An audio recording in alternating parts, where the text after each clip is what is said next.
అధ్యక్ష, ఇక్కడ నేను అడుగుతున్నది ఏంటంటే, మీరిచ్చిన శ్వేతపత్రం మీదనే మాట్లాడే తప్ప నేను వేరే ఒక అక్షరం కూడా మాట్లాడలేదు. ఈ శ్వేతపత్రం మీదనే మీరు ఎందుకు కన్ఫ్యూజ్ అవుతున్నారు? మీ మంత్రుల మధ్యనే ఇంత ఎందుకు గ్యాప్ ఉన్నది? ఒకసారి ఆలోచించుకోమని చెప్పి నేను కోరుతా ఉన్నా. దీని మీదనే నేను మాట్లాడింది. అధ్యక్ష, నేను డిబేషన్ అవుతున్నా కాదు కదా అధ్యక్ష. నేను చూపించి మాట్లాడుతున్నా కదా.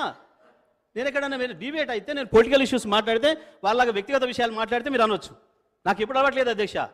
గత 10 సంవత్సరాలుగా వాళ్ళు ఎన్నడైతే వ్యక్తిగతంగా దాడి చేసినా ఒక్కరోజు కూడా నేను మాట్లాడలేదు. ఇక్కడనే కాదు అధ్యక్ష, బయట మైకుల ముందు కూడా మాట్లాడలేదు. నా జీవితంలో ఎప్పుడు కూడా వ్యక్తిగతంగా గురించి మాట్లాడలేదు అధ్యక్ష.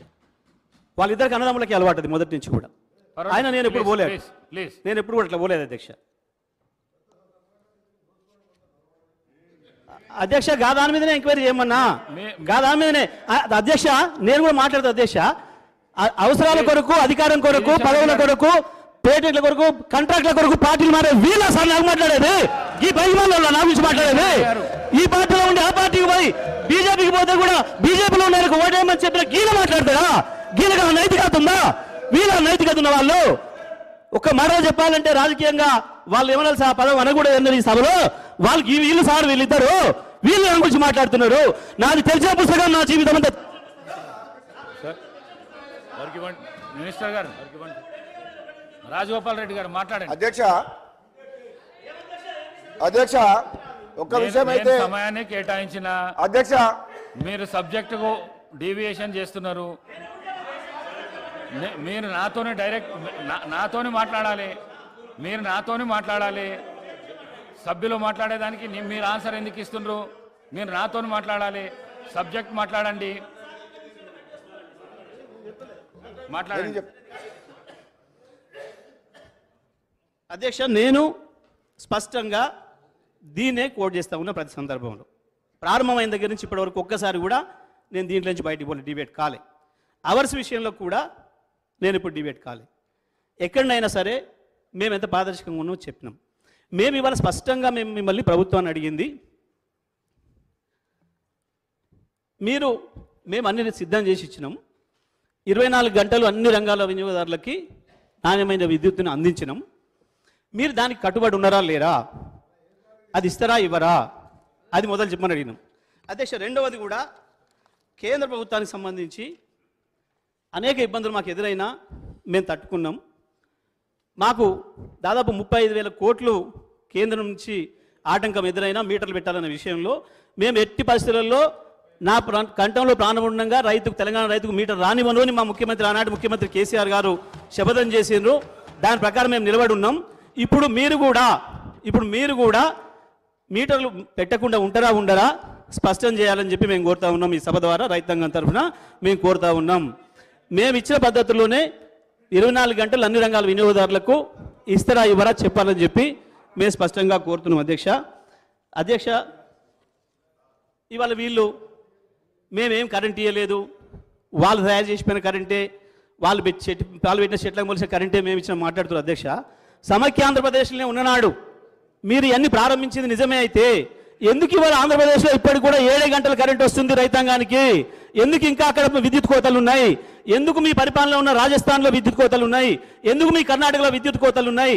ఇవాళకి కూడా 3 గంటల మించి ఇస్తలేరు అని చెప్పి కర్ణాటకలో రైతాంగం పెద్ద ఎత్తున రోడ్ల మీదకి వచ్చి ప్రదర్శనలు చేస్తున్నారు. ముసళ్ళని తీసుకొచ్చి అక్కడ వదిలిన సంఘటనలు మనం చూస్తున్నాం.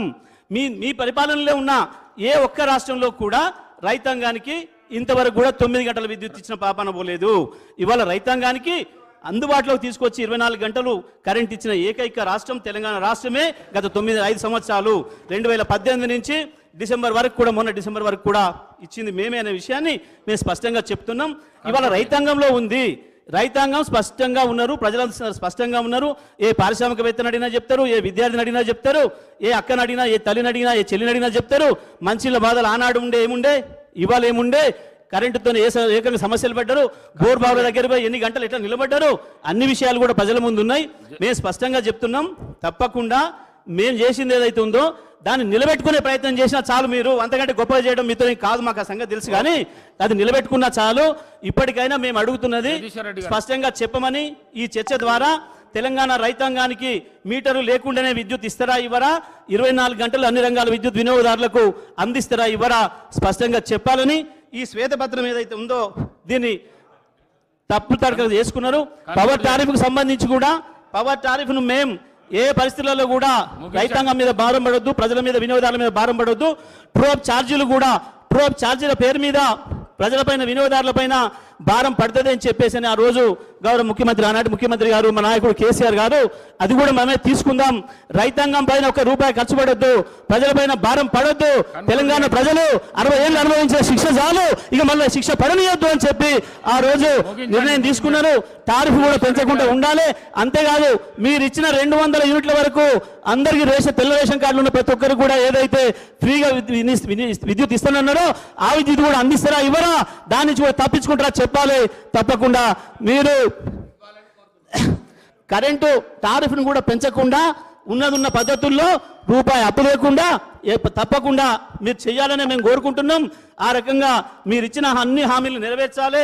ఈ రాష్ట్ర ప్రజలపైన రాష్ట్ర ఖజానా పైన రూపాయి అప్పుభారం పడకుండా తప్పకుండా మీరు ఏదైతే చేస్తామని చెప్తున్నారో ఇవాళ దాన్ని మేము వెల్కమ్ చేస్తున్నాం.